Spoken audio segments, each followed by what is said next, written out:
Welcome to the Anti-Architect Podcast. I am your host, Christian Giordano. As president and owner of the design firm Mancini Duffy, I am driven by a quest for learning and radically changing the industry. With this podcast, I'm hoping to improve the industry that I'm so passionate about by taking a critical look at how architects work through a variety of voices and shared experiences.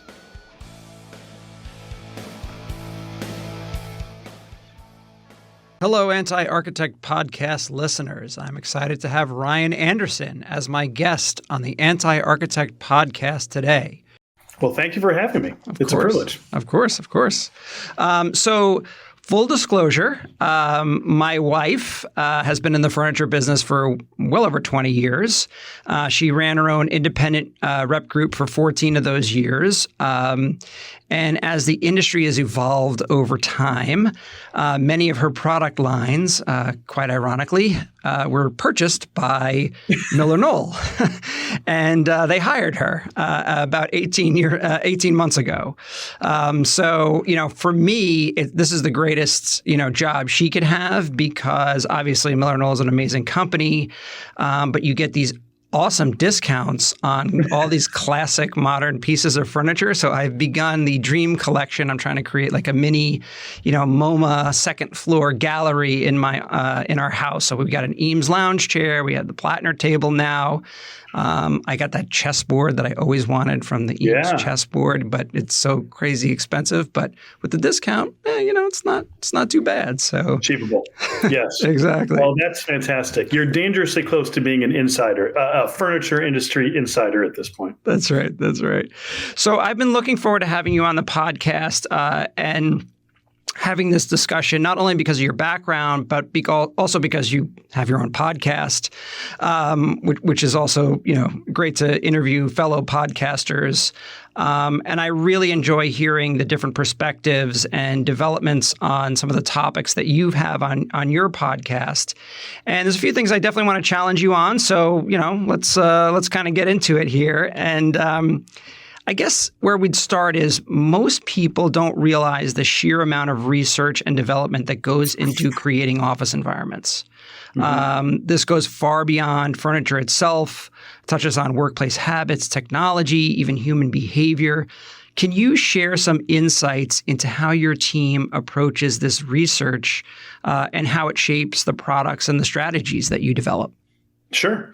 Yeah, I resonate with that question. On the rare occasion that I might mention my job at a cocktail party, I know people are thinking, does he just study table legs all day? That doesn't seem like a lot of fun. No, it's actually a fascinating line of work. I consider myself very fortunate. Our team, and we've got a team of about 30 around the world, we're researching how physical spaces affect us. And that's offices, but it's also homes and higher educational facilities, clinical healthcare facilities. And it's amazing how often one type of space will inform the design of another. But when it comes to offices, we're looking at work and how work is evolving. We're looking at the workers, the people. That's the most important thing, where their needs are, and asking, well, how are these physical spaces performing for them? Are they getting value out of them? Are they good experience? The needs have shifted a great deal in the last decade, as you can imagine. And then from there, we can do two things. We can work with our product innovation and product development teams to say, within this grand scheme of Legos, we need a few different bricks, because it's all about how our furniture is applied, where the magic really happens. And we've got an amazing set of partners on the product innovation and product development side.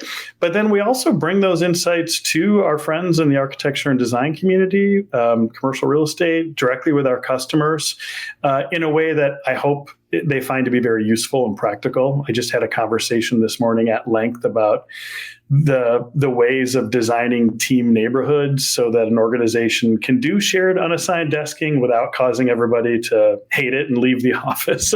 Those sort of things are really top of mind for a lot of organizations. And when we think about research, we're going and doing our own research projects, and we love to do it with collaborators. We've got this amazing set of collaborators, but we also just learn a ton from being able to work with different organizations. We've got a researcher whose almost full-time job is just post-occupancy check-ins. like, how's it going? What's working? What's not? What do you wish you would have done differently? Because if we create like this continuous cycle of learning, then I think we're just better positioned to be a useful resource to everyone. Yeah, I wish we did that on our interiors projects more, is that post-occupancy survey. We always say that we're going to do it, but we never quite get to that point, right? It's always a rush to get done, and then the user's in, and then they're like, we're good. We'll see you in 10 years, when we need you. Well, particularly if they spent their capital, it's like, do we really want that post-occupancy survey? What if we find out too much?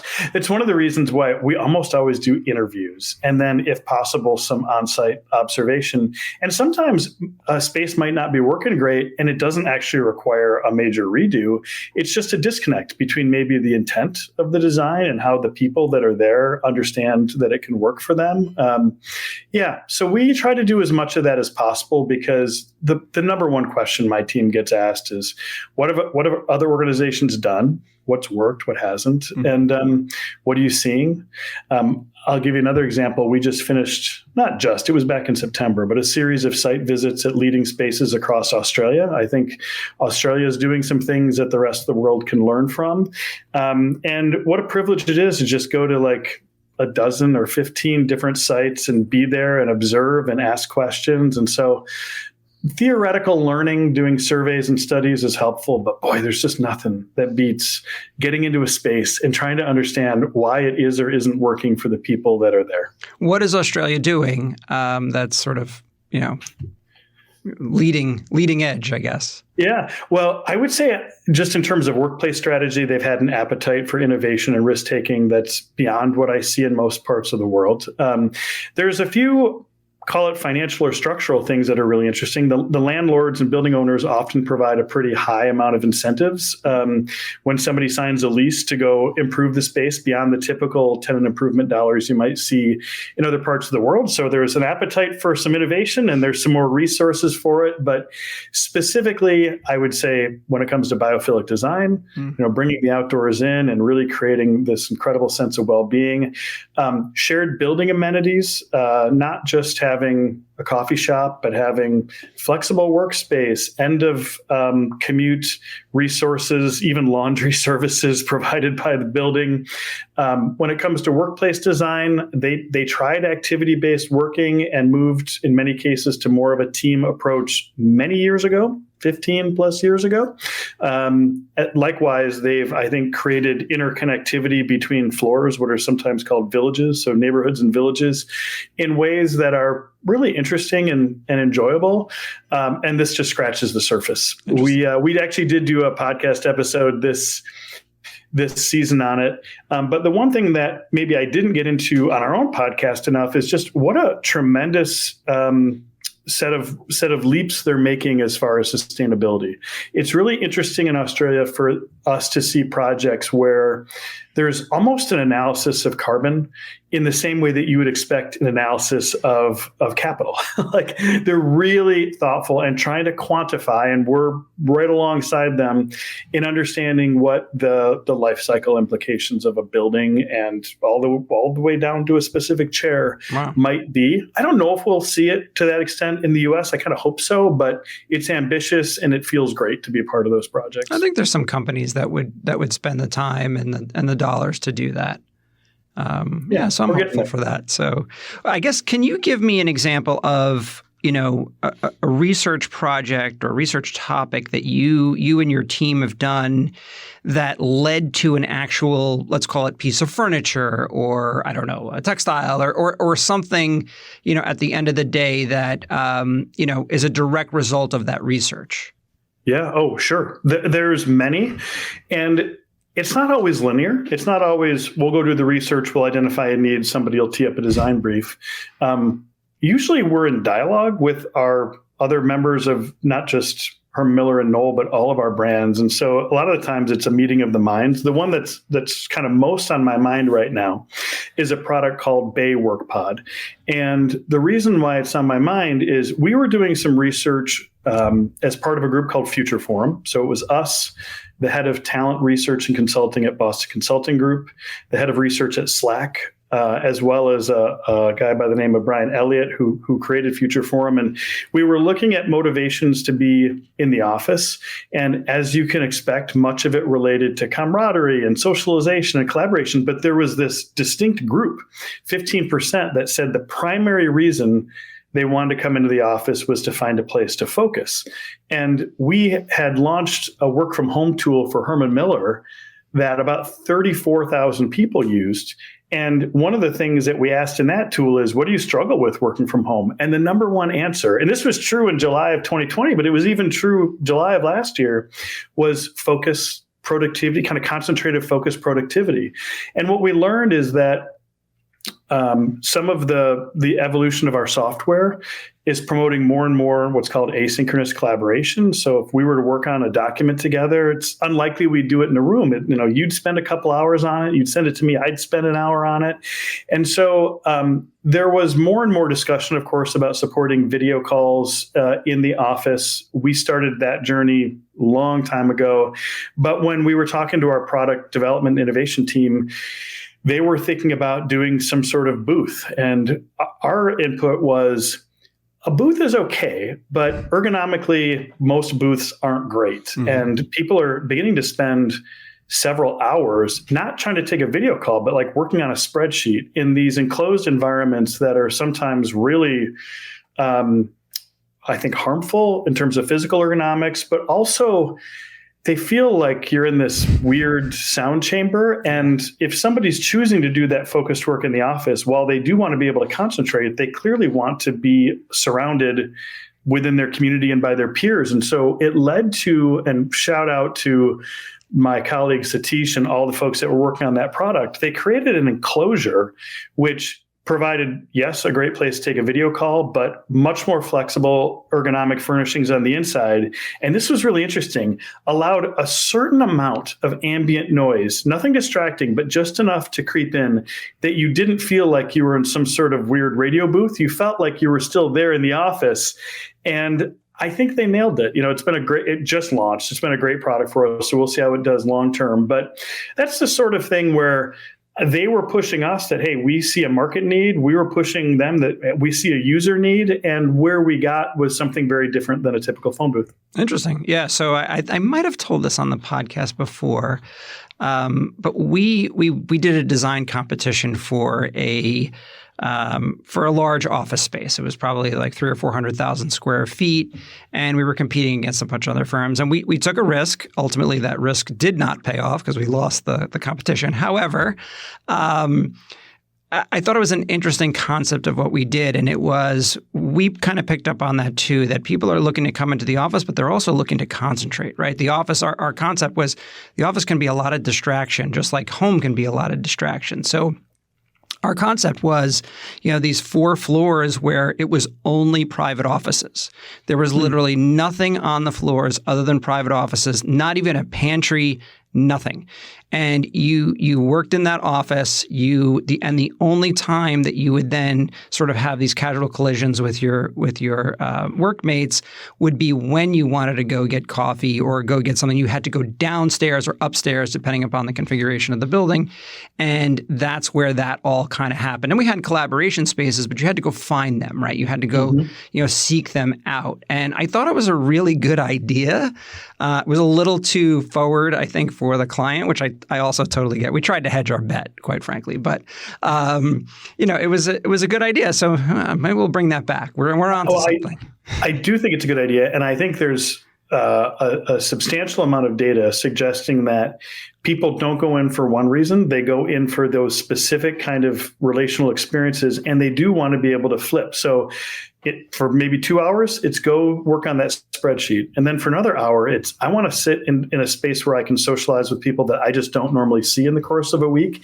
And by being intentional about offering that kind of duality, I think there's a ton of logic in it, because the challenge with very open office desking is that it straddles the middle and doesn't support great socialization or camaraderie and doesn't support good concentration. And the workplace became so generic in the era of densification before COVID that I love that concept. I'll give you one other thought that came to mind as you were talking. You might know that the origins of what we now think of as the open office came out of Germany in the 50s, this concept called Bürolandschaft or office landscaping. It came to the States in the mid 60s. And the head of research and innovation at Herm Miller in creating the first systems product, Action Office, was basically trying to create a set of landscaping tools, if I can use that term. Well, I came across this article in the Modernist Archive, which is a great website, from 1976. This was recently, I was kind of browsing, and it said 10 years of office landscaping. How are we doing? This is before desktop computers took over and forced us all into Dilbert Cubeville.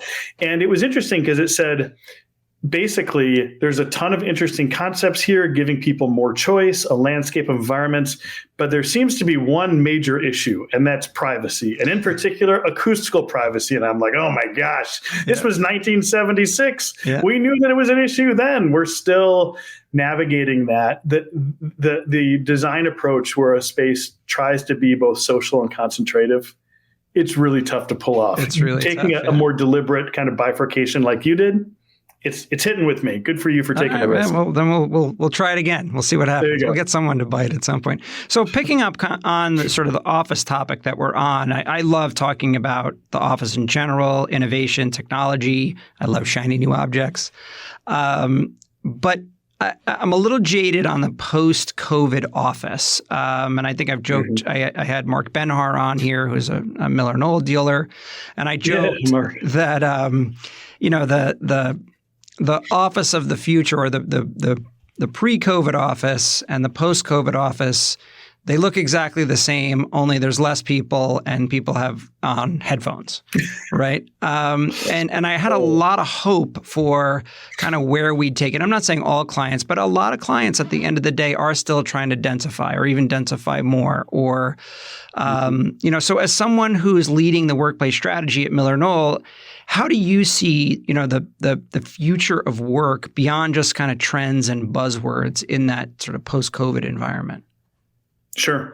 I do think there's examples of office design from past eras that provide us an excellent opportunity to bring some ideas forward. I would also agree with you, though, that a majority of what I'm seeing is not noticeably different from the era of office that was defined by desktop technology and defined by some old assumptions that your primary reason to go to the office is to interact with a screen, and your primary work mode is going to be individual work. And I think we need to get past some of that. For us, all the research that we've been doing in recent years points towards the need for offices to be very, very good at supporting better relationships between coworkers. And what I mean by that is activity-based work, the idea that we should design these environments to support a host of activities, is still very valid. But almost all those activities that could only be done in an office 10 years ago or 20 years ago can easily be done elsewhere. And in many cases, take video calls or email in an environment where you have more control over your sensory inputs and your experience at home than you ever could in an office. So when I look at the data around what people are saying they want, yes, they do want to be able to do focused work, but in a community, as part of a community, it comes back to, I want better relationships with my team members. I want to be able to get to know other teams that I don't have any reason to have a call with better. I want to be able to spend quality time with our managers and other leaders. There's a need for tacit learning, mentoring. Like, none of this is new. Thankfully, we've got really substantial data, including surveys of 10,000 people on a quarterly basis, indicating this is the priority. And it's led us to have just a different perspective on what these spaces, like what the real value prop is. Yes, they need to be there to support productive activities, but that may not be primary. What they need to do is help organizations to not operate like a bunch of freelancers who are sitting behind screens in separate locations, because we've seen a rise in social isolation. I just had the world's foremost expert on psychological safety join our podcast to discuss how basically all of this screen-based interaction is reducing psychological safety, and organizations aren't taking smart risks when it comes to innovation as much as they once were or could be. Like, we need people coming together in spaces that first and foremost promote really healthy relationships between people that are in the space. Yes, it should include remote participants, but in a way that doesn't interfere with the primary goal.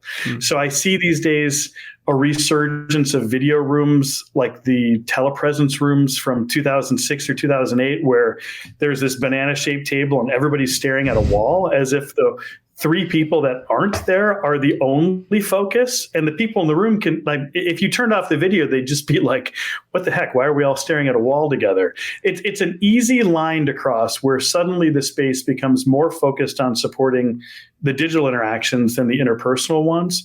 And so we need spaces that prioritize project spaces, team neighborhoods, internal event spaces, well-designed cafes. You still need desks, don't get me wrong, but the future of the office is now, and it needs to be about bringing people together in a way that they say they want. It's their top driver, and that offices really have done a pretty lousy job at in the past. I don't mean to sound critical, but that just wasn't the goal. I mean, the primary driver was not about the cohesive set of relationships among coworkers. It was about specific activities, or it was about supervising work or expressing status, and a whole host of other goals that just they're not as primary as they once were.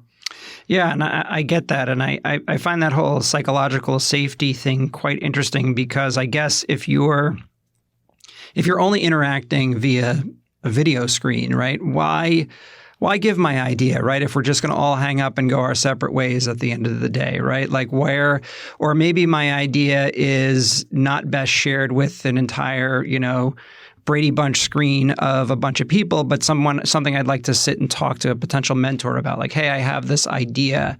Let me kind of mention it and feel it out, kind of thing. And I think when you're just solely focused on the technology aspect of it and just this interaction in a screen, it can easily get lost, and who knows what's missing out there, right?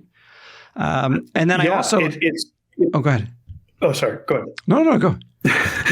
Sorry, I just want to add on to what you're saying. Yes, will I share my idea? It's also, do I feel safe enough to say, I think this idea that we're pursuing isn't going well, or I think like something we're working on is not going to end well, or something that we're discussing is off topic. Like, all of those cues that when we're together allow someone to be like, hey, can I just share a thought, is very difficult to do in purely digitally mediated kind of interactions like we just had. Like, it's difficult to even have a free-flowing conversation without interrupting each other because the technology doesn't support it well. Whereas if we were in a room together, it's way easier to hit me on the shoulder and say, hey, shut up for a second, I want to say something. Right. Or those visual cues of like, oh, this person's about to speak now. I totally get it. It's, yeah. What is MillerKnoll's philosophy around people in the office from a corporate point of view? Are you all in the office? Are you doing it more based on, the task at hand of what needs to accomplish? Hey, I need to come into the office for this. Or is there a quote, I hate the word policy, right? Like, we have it too. We have an office policy, right? But I hate that in general. So what's the MillerKnoll philosophy? Well, it's funny you say that. We went through our own evolution where we're like, all right, we want to support more flexible working, but we also understand the value of co-location. We started going down a path where it was days per week. But at the same time, our research efforts were indicating that this structured hybrid approach where it's days per week really hasn't worked out that great. And that the better examples were when it was managed at a team level, where a team leader could say, we're back. We want to spend more quality time together, but I get it. Jim's got to drop off the kids at 9 and pick them up at 2:30. So he's going to be in the office every day, but he's going to take the last call of the day from home. Whereas somebody else might have a unique sensory need, and there's certain activities they're going to need to do from home instead of the office, or there's certain type of work where this just has not been successful for us digitally. We need to do it together. And so we've taken more of a team-based approach. Thematically, we just started saying, we're back. Like, we need to think about how to bring people together in meaningful ways. And our physical spaces we think they're some of the best around to be able to do that. Sure, yeah. But work is much more easily evolved at a team level, tough to change at an enterprise level. You don't want every individual doing their own thing, acting like freelancers in a free-for-all, which is what we see elsewhere a lot. So we've tried to just make it work at a team. Because you're close to our organization, you'll probably have spotted this as well. We brought 16 brands together 3.5 years ago. And in doing so, we created very distributed teams. So like research used to be about a dozen people operating out of West Michigan at Herman Miller's design yard. Knoll had some folks in New York. Now our team is spread out all over the world. We've got team members in France and England and India and all over. And so managing a distributed team is not necessarily something that everybody's used to, and it requires some training and some investment. So if you're going to do that, it also makes sense then to have those team leaders ask the question, are we getting enough quality time together? What type of time do we need? How can we show up to the office and find time together, maybe locally with other teams or gather together in our own teams instead of sitting on video calls or just doing emails all day? It really is critical, and we're still on this journey, that the team leaders make this work. Yeah. I'm thinking as you were talking, you also have a factory. Many. Exactly. Yeah. Lots of factories. And it's something that we've discussed with some of our clients. We do a lot of food service and some distribution facilities for those food services. And there is that they're very conscious of, some people have to come into the office 5 days a week or more. And some don't, right? And based on kind of their what exactly their job is. How do you all balance that? Because that is definitely a challenge. Yeah, well, there are some types of work that are much more adjacent to our manufacturing and operational facilities, which definitely requires more time together on site. There's also certain roles that have a physicality to them, product development, textile development as an example. You don't really want to do it just on a screen. You need to see those textiles, you need to see those colors and feel that texture. And so I think part of the idea is that at a team level, we can manage more of that. But if I look beyond MillerKnoll, I've seen a lot of great examples where those kinds of adjacencies that you described, manufacturing and office, maybe a wet lab and some administrative space or classroom and admin, depends on the various types, provide a really nice vehicle for asking how do we get people interacting more cohesively together instead of viewing it, during those COVID years as essential and non-essential. What a terrible vernacular that was.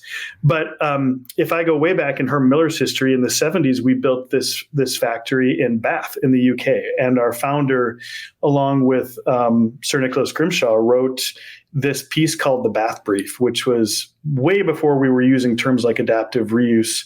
The it was about how to create a factory that felt like it belonged to the community and that the members of the team were part of the community and that the facility would have life beyond our use. Today, it's Bath Spa University, actually.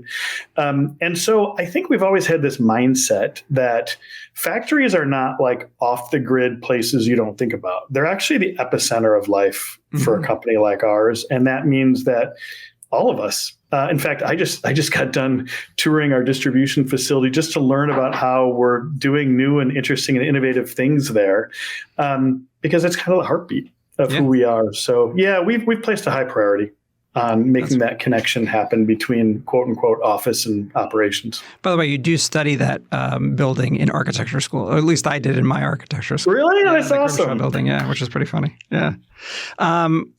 One other question on the office before we leave that segment. And in your research, what about AI? Do you discuss sort of what implications AI may have? I mean, it might make our relationships even worse, probably. Yeah. But what are you seeing on your end? Oh, we have a lot of conversations about it, and we have for a while. While it's a very hot topic now, it's been on part of our conversation for a while. I personally joined Herman Miller in 2012 as Director of Future Technology and later became VP of Digital Innovation. So for me, this is not a new topic. It's one we think about a lot.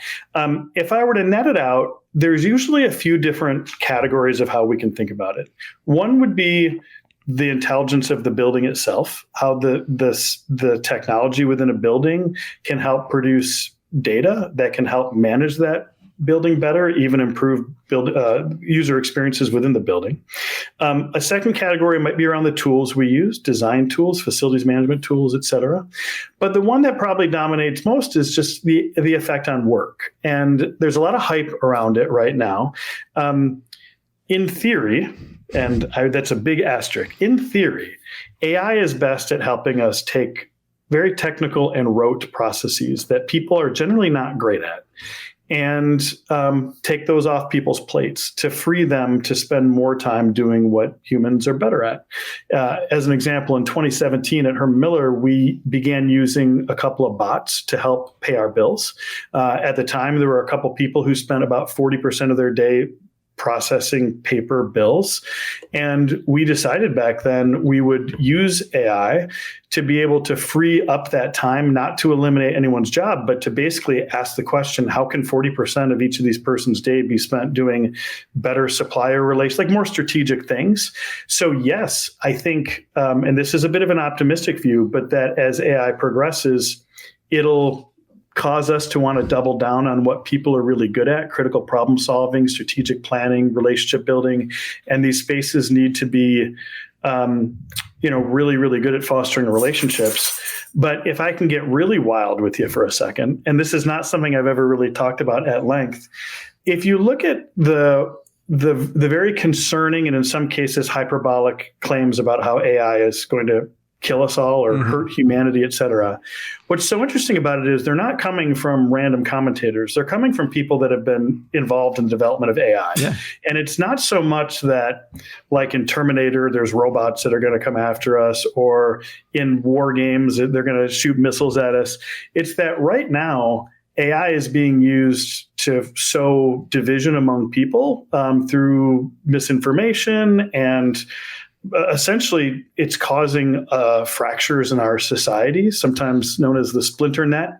And the workplace plays a really unusually important role in helping to overcome this, because if we are all living in our bubbles, in our separate realities with our politics and our worldviews, we might go to a place of worship or a place of higher education or a neighborhood or a bar that is we're surrounding ourselves with people that are like us. But there's an economic incentive for all of us to go be with people with different views and to not just get along with them, but actually achieve something together in one place, and that's work. And so it might be a bit of a bold statement to suggest that, office design can save humanity from AI. But what I know it can do is foster relationships between people who might be leading increasingly polarized lives in every facet outside of work. I love that. I think that's great. I really do, because, diversity can mean a lot of different things, but diversity of thought really at the end of the day is really what moves the world. So, yes. And you're right. It's under that office umbrella or that tent where everybody comes together regardless, right? You got to work with people you may or may not agree with, and you kind of don't care at that point because you've got a job to do. Right. Yeah. Absolutely. No, it's something very special. But Robert Putnam, created this idea of bridging social capital, where we're basically bringing people together from different groups. If there's better proximity and they get to know each other, create these bonds. And so I think this is important at a business level. If I were a CEO, I would want, whether it's a retail store or a hospital or an office or whatever, I would want my spaces to create more cohesion among my employees, because it's good for productivity, it's good for outcome, it's good for employee retention. But at a societal level, I do think there's an argument to be made that these environments might be able to achieve something that almost every other place won't, because people are self-selecting to be around people just like them, unfortunately. Of course. Yeah. And it's concerning. I agree. Yeah. So switching gears a little bit, if you had to name one thing that drives you crazy about how architects and designers approach furniture, what would that be? That's my deviation on my what annoys you about architects question. I appreciate that. I'll give you two. How's that? The first relates to what we talked about before, which is conversations around technology. And I think there's a lot of people, and it's not just within the architecture and design community, it's facilities management, corporate real estate, and beyond, that still view the design of different types of spaces, workstations, training rooms, et cetera, as primarily there to facilitate interactions between people and screens. And so the very people that I know in the world who are by far the most gifted at creating these very relational, important conversational spaces are spending their time elsewhere. But the other side, and this won't surprise you, is the process of doing mock-ups is brutal for us, because basically what's happening is that we're given a specification to try to use products that we work so hard to differentiate and make unique. And we're asked to have them presented in a way that visually and functionally looks identical to our 2 or 3 best competitors. And a group of users who know nothing about any of this are brought in to evaluate those solutions based on an arbitrary rubric. And so we see people shaking a panel, sitting in a chair that probably is not adjusted for them. And of course, it costs us and our dealer partners, in many cases, tens of thousands of dollars to even participate in something like this, only to go through an evaluative process that is in almost no one's interest. And so, we love it when we have an architecture design partner that says, here's the goal. Maybe there's a palette that we need to be mindful of, but show us some expression here. What do you think if this is a goal of the space? What would you do with this? Yeah.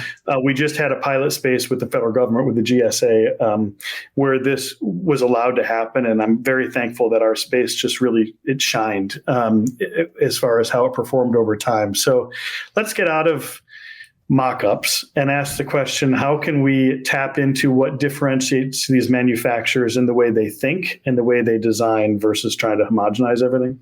Yeah, I never understood that. Why do we want to have a steel case product look like a Knoll product and vice versa? Why wouldn't, and function like it? It's not going to. And again, knowing how much effort and research goes into making these components, it's not they just fall off of a shelf.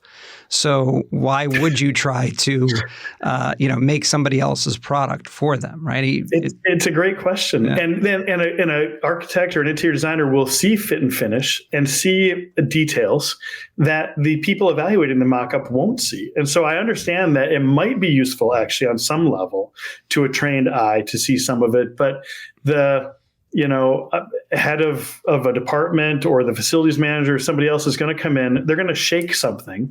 And based on how many brackets or whatever got applied to that particular mock-up, they're going to judge the quality of the entire solution.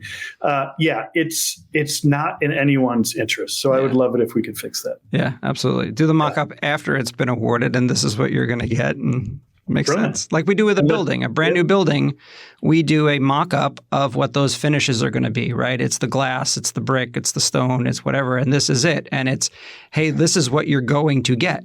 And then you make your commentary there, and if it isn't right, then we do a different mock-up. But that's what you're going to get, right? And we're not going to now match it to something else. It's interesting. So every great career starts with a story. Can you tell us a little bit about your origin story? Where'd you grow up? How'd you end up in furniture at MillerKnoll? Well, I live in Grand Rapids, Michigan. This is where I grew up. I spent a lot of years in Chicago, but my origin story was that growing up here, because Herm Miller, Steelcase, Hayworth, and about 20 other, maybe 30 other furniture companies are all based here. I didn't really have a ton of connection with the industry. My grandpa had worked in quality control at a small furniture company, but retired before I was able to remember it. And so when I went off to university, I said to my roommate, who was also from Grand Rapids, if there's one thing I sure as hell am not going to do, it's work in the furniture industry. Can you imagine how boring it would be to sit and talk about office furniture all day long? And within 8 or 9 months, I needed an internship, or actually I needed a summer job, but I was thinking internship. And started to maybe question my choices a little bit, heard from a few folks, actually, there's quite a bit of design innovation in this industry that might surprise you. And found myself as an intern in 1994. So, just over 30 years ago at Steelcase, where I spent 17 years. They were good to me, good company. They're a good competitor for us. I like to think that we push them, they push us. Over time, just understanding kind of the philosophies of design and the history and the culture, I made that jump to Herman Miller in 2012, and I'm so pleased that I've ended up at MillerKnoll. So I took a couple of, as my kids would say, side quests along the way. I left to go to a tech company that we sold to WeWork, where I spent the weirdest 6 months of my career. I spent a couple of years going back to grad school way back when. But for the most part, I've been really fortunate to spend 30 years talking about how to design great places. Wow, that's amazing. So for MillerKnoll, so I don't know, some of my listeners may or may not know this, but Herman Miller acquired Knoll in 2021, basically merging the most iconic brands together. Herman Miller's history of innovation was, I think a lot of people will know the Aeron chair, but also the invention of the office cubicle. And similarly, Knoll, the modern design, the iconic pieces from Florence Knoll, the originator of the open office plan. Can you walk us through a little bit of the history of the company and then kind of, what are some of the milestone moments and then kind of how all of this coming together has happened? Sure.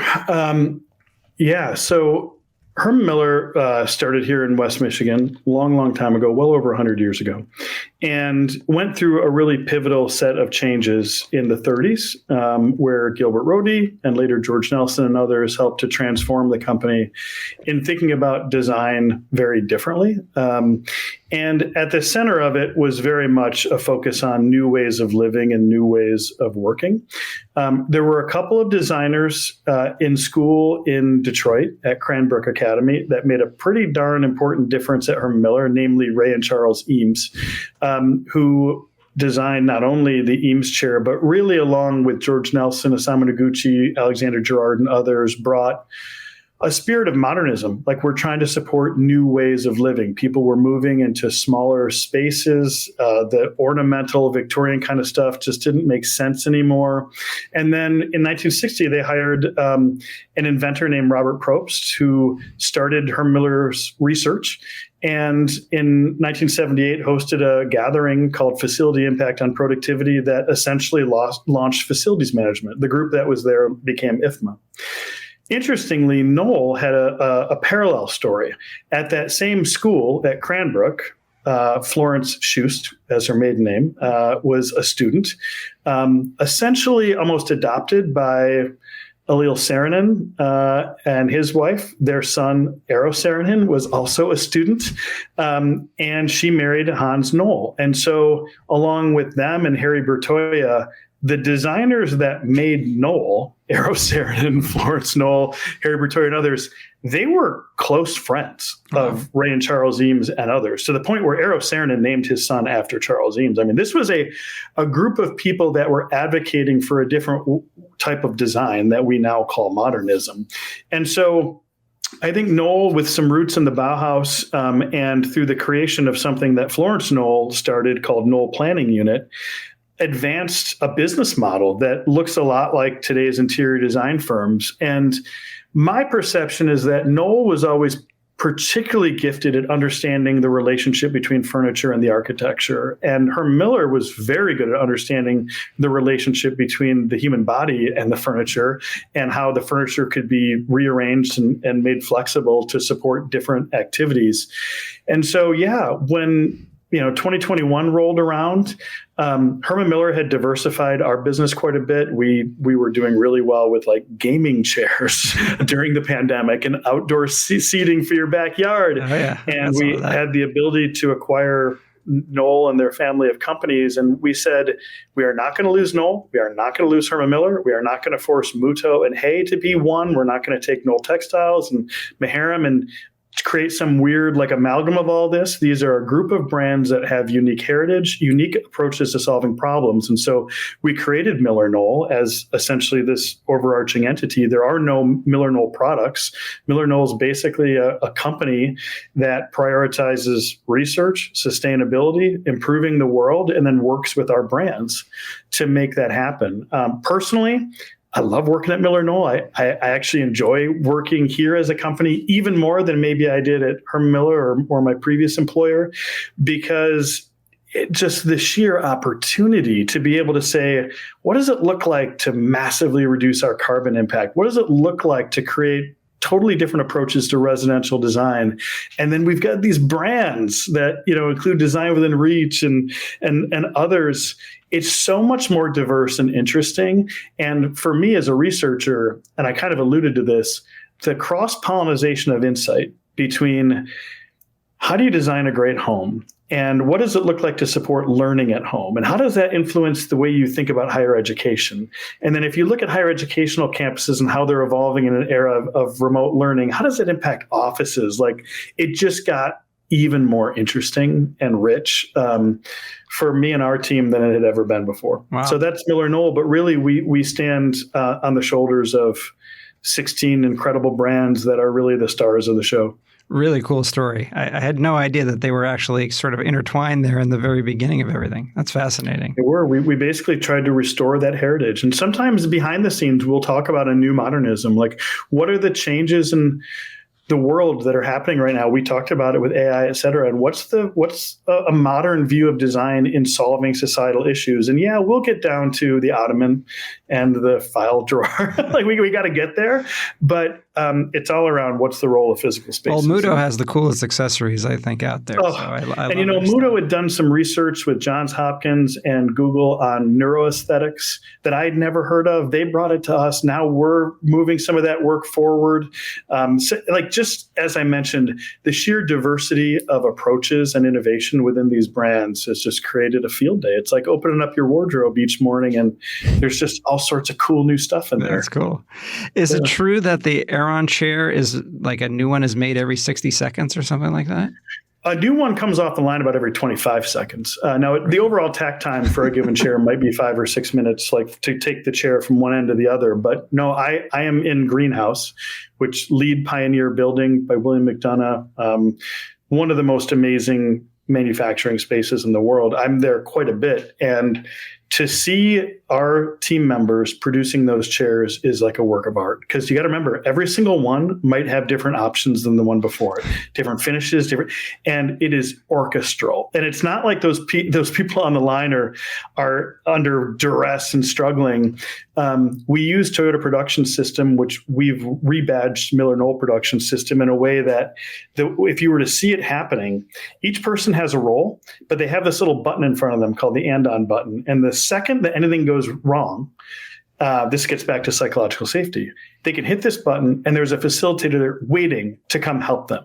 And so the trust that exists between these team members, and they switch every so often to do somebody else's role, it's incredible team performance. And the quality with which they produce these products, and the fact that these chairs last decades, like, it is something else, man. Yeah, I would assume rather than just letting something roll off the line that was kind of messed up, right? If you can stop the whole thing, fix it, that makes a lot of sense, as opposed to a lot of other companies that'll just kind of funnel it right through the system, and certain percentage of it just stinks. We never want that to happen. Right. In some places you might get in trouble for speaking up. At our production facilities, I can say the only person that might get in trouble is someone who doesn't speak up. Like, that button is called the and-on button. And they need to get that button at Boeing. That would be a great We need to get it spot everywhere. We need to get it in the conference room. That's right. Yeah. I love that. So kind of along those lines, though, I'd love to talk a little bit about inclusive design. Your work emphasizes designing for healthy, inclusive, and productive communities.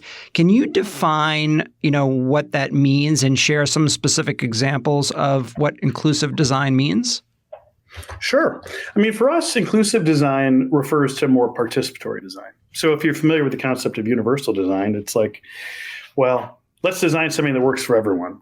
Great. How? Well, through a more inclusive practice. So it can mean having a more participatory approach with employees as it pertains to the design of their environment. From a product standpoint, it can mean asking a more diverse range of users to help us understand how they might use something, it's good business. It's not just about like reaching DEIB goals. It's about like basically saying if there's a parabolic curve of users, if you only design for the middle, you're going to get very generic solutions. But if you design for the edges, you can create a better solution for everyone.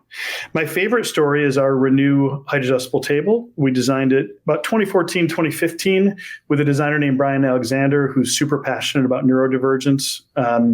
And Brian, it was a height adjustable table. It's right when height adjustable tables were starting to sell more and more. Brian was like, let's talk to your employee resource group, at least one of them, the ones that have physical, cognitive, sensory disabilities. Let's talk to them about their experience with height adjustable tables.